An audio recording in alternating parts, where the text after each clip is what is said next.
Welcome to my channel. So today I'm going to be showing you how I make baked ziti. It is my absolute favorite and it's really easy to make. So let's go ahead and get started. Here's the main ingredients that I'll be using. So we have our ziti pasta. I have 5 cheese marinara that will be used to put on top of the baked ziti after it's already plated up. And then I have the marinara, just regular marinara, that'll be used to mix with the pasta when I go ahead and bake it. We have a ricotta cheese, some minced garlic. You could chop your own, of course. This is just a little quicker, easier way to do it. And then we have our mozzarella cheese that'll be sliced and put on top. I would have gotten whole milk mozzarella, not part skim, but they were all expired, so part skim it is. So these are the main ingredients that you'll be using with some seasonings on top. So I'll go ahead and show you how it's done.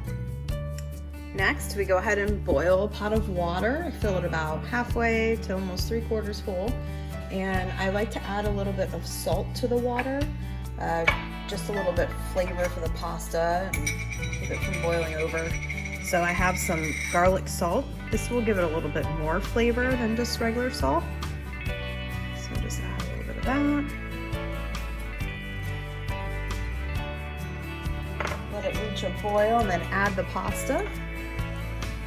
Now that we're at a boil, we're gonna go ahead and add in the ziti.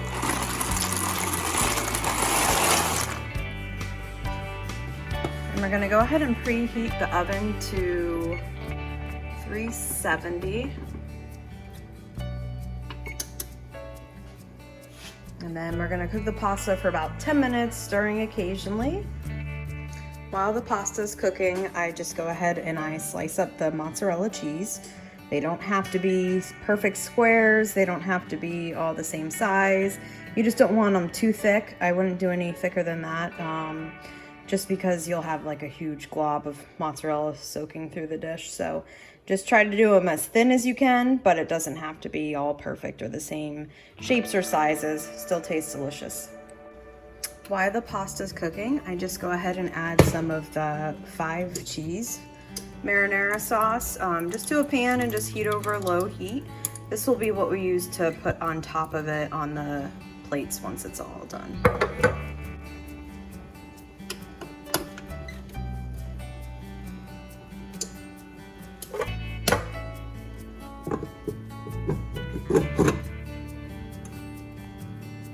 I just used the plain marinara. That's what's going to be mixed with all the pasta in the baking dish. I coated the bottom with it. Doesn't have to be a lot, just a little bit to cover the bottom before you add your pasta to it. Now that I have the ricotta mixed with the pasta, I'm going to go ahead and add some minced garlic, probably about a couple tablespoons worth. And I'm going to mix that in with some seasoning. These are the seasonings I like to use that I mix with the pasta once I have it all coated in the ricotta. I have basil. I like to use the Tuscany blend or the Sicilian blend in the, the bread dip mix. It's pretty good. Sometimes I do without it, so without it's just as good. I have basil, onion powder, black pepper, garlic salt, garlic powder, and then we'll top it off with some parsley. Black pepper,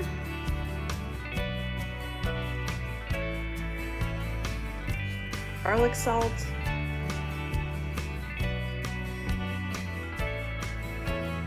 garlic powder,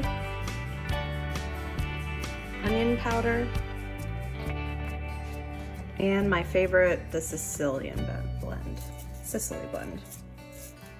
All right, now I'm gonna mix that all together.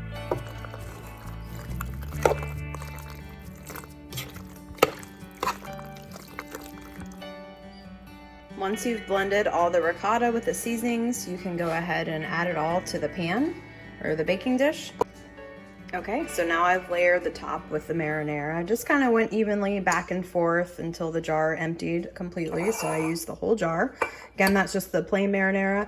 We're gonna use the 5 cheese one to go on top once we've plated it up. Before I add the mozzarella to the top of it, I like to just do a nice little coat, even layer of garlic powder over the top of it, just for a little extra flavor. If you're not big on garlic like I am, then you can go ahead and leave that out. And now we're gonna place the mozzarella on top. So no certain way to do this other than you want to try to coat the whole entire top of the dish with all the mozzarella. I honestly think this is the best part. So the more cheesy chunks of mozzarella is, the better. I try to cover the whole entire baking dish with it. Usually the one square that I get seems to be enough to fill it all.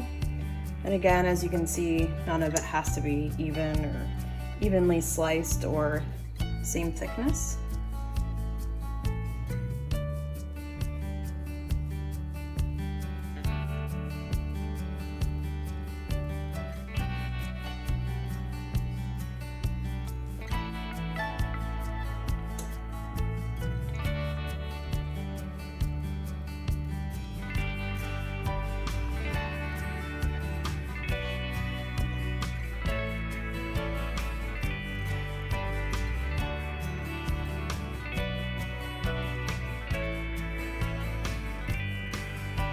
All right, looks pretty covered. So now I'm gonna go ahead and put some tin foil over it.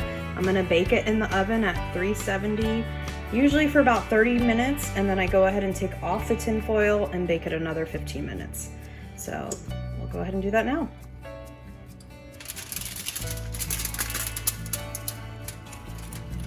All right, that's just how we want it. So we're gonna remove the tin foil and then let it bake for about 15 more minutes, kind of let it brown up a little bit and get a little more bubbly. Perfect, just a little golden brown around the top and nice and bubbly.